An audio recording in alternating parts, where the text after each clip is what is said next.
Thanks for the applause. I really love your optimism. So this talk is about fun with fractals. It's all about procedural generation in games, and you'll find out why in a minute. So my name is Byron Atkinson Jones. I'm a indie developer, or as my wife likes to put it, unemployed. I'm a bit of a lone ranger, so I do all my games myself, do all the art. I mean, this looked really good last night. I did this talk last minute, and the black text looked really good on my screen, and not so much here. But the bottom there says I do all design, writing, code, art, sound effects, music, PR, marketing, legal, and everything else you can imagine to do with games. It's all just me. Mainly because I haven't got the budget to hire anybody else. I'm an indie developer. So, Lone Ranger, as somebody else used to call me. Problem with that is, time is the most expensive resource I have. If I set out to make a game, I only have the ability to eat if that game actually sells, which means that game needs to be out in the market. So if I start making a game and it takes me a year to make, I'm in trouble. If it takes me 3 years to make, I've really screwed up. Which happened to be, I made a game called Caretaker. And it was originally meant to be a month-long game. And then it got shown to an actor from Stargate who wanted to get involved, and they did some voiceover dialogue. We did hours worth of dialogue for it. This month-long game has turned into a 3-year-long game. Not a good move. Problem is, it's too much content. So these are the different evolutionary steps of the game, and there's the actor down there, if you can see him. All the different art styles. But the problem is, because it's all me doing everything, that is all taking too much time. Like I said, 3 years, far too much time. I needed to find a better way of doing this. And of course, you know, we've seen games. Anybody from Hello Games here? I know at least one of you. Okay, yeah. We've seen Hello Games come at No Man's Sky and all procedural content, bringing that to the fore, but loads of games have done it before. So I need to go down the procedural content route. You know, as I say, a game dev needs to eat. I mean, I know I don't look like it. I mean, I've eaten far too much, but I need to eat, which means I need to get my games out for sale, which means I need to take less time doing them, and procedural generation looks fantastic. Except, my early attempts weren't actually that brilliant. They were more a case of laying stuff out in a package called Modo and writing a plugin to make it look a bit noisy, which really means just make lots and lots of different little cubes.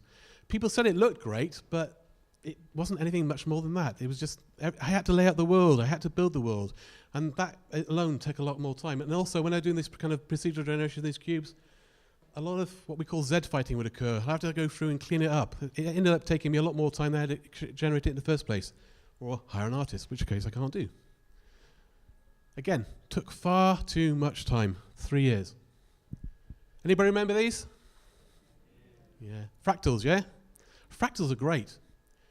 I remember generating this fractal on an Amiga back in 1991, and it took 8 hours to do.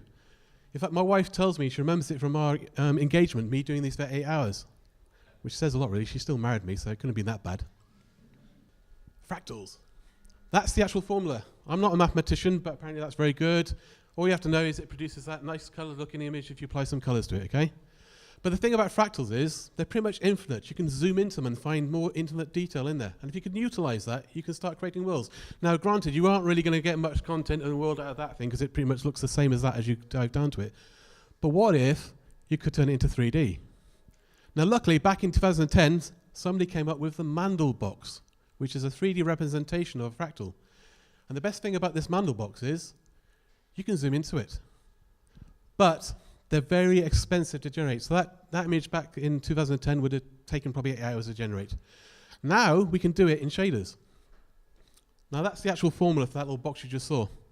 We can do this in a shader. And if you go into something like Shader Toy at the moment, you'll see lots of examples of people with a Mandal box flying through, and it looks fantastic. But the problem is, you need a very high-end PC or something close to it to run it. And if you go any full screen on these things, most of the time they won't run. They'll be very, very slow.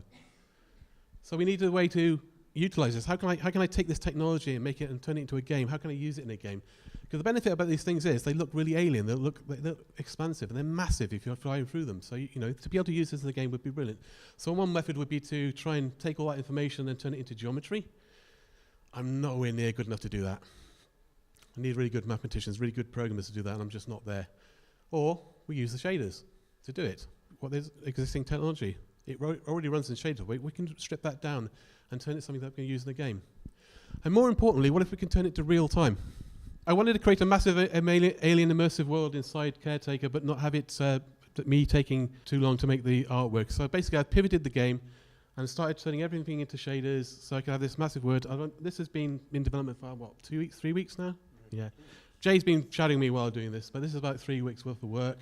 Can I get on the screen? Can I see? So I'm flying around a massive fractal at the moment. Now, this entire world is completely generated from that mathematical formula. Nothing more than that. There's no geometry in this world at all. It's all done with raycasting. It's all just pixels.